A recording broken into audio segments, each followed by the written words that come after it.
Everyone, চিংড়ি মাছ রান্না করছি। দেখো, আলু দিয়ে মশলা দিয়ে কষিয়ে নিলাম, কষিয়ে নিয়েছি। পরিমাণ মতো একটু নুন দিয়ে দিয়েছি।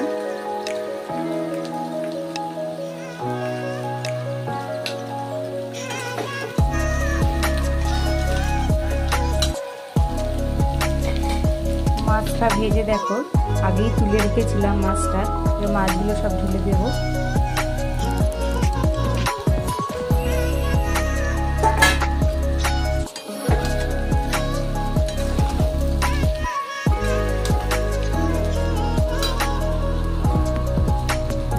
এবার জল দিয়ে দেবো।